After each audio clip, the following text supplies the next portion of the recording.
শংকৰদেৱ আৰু মাধৱদেৱৰ শিষ্য শ্ৰী শ্ৰী বদলা পদ্ম আটাৰ আবিৰ্ভাৱ আৰু সমন্বয়ৰ সাংস্কৃতিক মহোৎসৱ ডিগবৈৰ মুলিয়াবাৰী খেলপথাৰত অনুষ্ঠিত হ'ব। 1000 কৃষ্ণ প্ৰদৰ্শনৰ লগতে আইসকলৰ দিহানাম আৰু উঠি অহা নৱপ্ৰজন্মৰ মাজত আধ্যাত্মিক চিন্তাধাৰাৰ বিকাশৰ প্ৰয়াসেৰে এই মহোৎসৱটি আয়োজনৰ লক্ষ্য বুলি জানিবলৈ দি আজি মহোৎসৱৰ লাইখুটা স্থাপন কৰা হয়। লাইখুটা স্থাপন কৰে উত্তৰ কমলাবাৰী সত্ৰৰ সত্ৰাধিকাৰ প্ৰভু শ্ৰী শ্ৰী জনাৰ্দন দেৱ গোস্বামী দেৱে। স্থানীয় বিধায়ক হুৰেন ফুকনৰ লগতে সহস্ৰাধিক ভক্তপ্ৰাণ ৰাইজ অনুষ্ঠানত উপস্থিত থাকে। অহা 18 মে'ৰ পৰা 20 মে'লৈকে অনুষ্ঠিত হ'ব বদলা আটাৰ আবিৰ্ভাৱ মহোৎসৱ। ডিগবৈৰ পৰা অমিতাভ গগৈৰ ৰিপৰ্ট ইছা 24/7।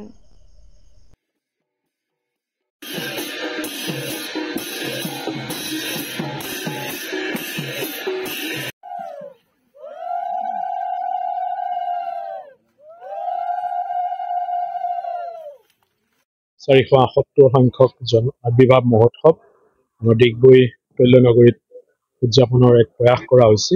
3 দিনীয়া কাৰ্যসূচী, যিটো 18, 19 আৰু 20 মে'ত।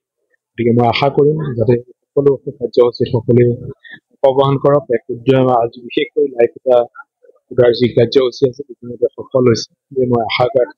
আৰু বিশেষকৈ আমি কেইটামান বিশেষ কাৰ্যসূচী ইয়াত ৰাখিছোঁ, সেইকেইটাত আপোনালোকক মই বিশেষভাৱে ক'ব বিচাৰিছোঁ যাতে আমাৰ নতুন প্ৰজন্মৰ মাজত যাতে আধ্যাত্মিক চিন্তা চৰ্চা যাতে আমি লৈ যাব পাৰোঁ, তাৰ আশাৰে আমি নতুন প্ৰজন্মক জনাকৈ যাতে আমি 1000 কৃষ্ণ ইয়াত উপস্থাপন কৰাৰ এক প্ৰয়াস কৰিম।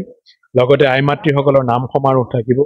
তাৰ লগে লগে আমাৰ আচাৰ্যসকলৰ ধৰ্মাচাৰ্যসকলৰ এক বিশেষ কাৰ্যসূচী থাকিব। আৰু তেখেত অসমৰ নহয় সমগ্ৰ উত্তৰ পূৰ্বাঞ্চলৰ বিশেষ বিশেষ ধৰ্মাচাৰ্যসকলে আমি আমন্ত্ৰণ কৰিম। কমপক্ষে 100 জন ধৰ্মাচাৰ্যৰ বিশেষ বৈঠক থাকিব। আৰু তাৰ লগে লগে আমাৰ যুৱকসকলৰ বিদ্যাতনিক দিশলৈ চাবৰ কাৰণে আমি তেওঁলোকৰ এখন চেমিনাৰো ৰাখিছোঁ, যাতে উঠি অহা নতুন প্ৰজন্মৰ মাজত এক বৈষ্ণৱ চিন্তাধাৰা যাতে আমি শংকৰ মাধৱ গুৰুকেইজনৰ বৈষ্ণৱ চিন্তাধাৰাক আগত লৈ যাব পাৰোঁ। এনেধৰণৰ বিশেষ বিশেষ কাৰ্যসূচীৰ মাধ্যমেৰে আমি সফল ৰূপায়িত কৰিবলৈ আশা ৰাখিছোঁ। আৰু আমি আশা কৰিছোঁ প্ৰতিদিনে যাতে আমি সকলো ইয়াত উপস্থিত হওঁ। আৰু অসমৰ বিভিন্ন প্ৰান্তৰ পৰা যিহেতু আমাৰ সেৱা কমলাবাৰী সত্ৰৰে নহয়, বদলা আটাৰ সেৱক শুভাকাংক্ষী বিভিন্ন জাতি জনগোষ্ঠী সকলো ইয়াত উপস্থিত হ'ব। আৰু ইতিমধ্যে আমাৰ অসমৰ বিভিন্ন প্ৰান্তৰ বা স্থাপনা থকা অৰুণাচল ইয়াৰো জাতি জনগোষ্ঠীসমূহে ইয়াত সাংস্কৃতিক যিটো সমাৰোহ হ'ব তাত অংশগ্ৰহণ কৰিব। আৰু মই আশা ৰাখিম আপোনালোকৰ সহায় সহযোগিতা আৰু বিশেষকৈ আপোনালোকৰ মাধ্যমেৰে এই গোটেই কেইদিন যাতে সফল আমি কৰিব পাৰোঁ, তাৰ কাৰণে আশা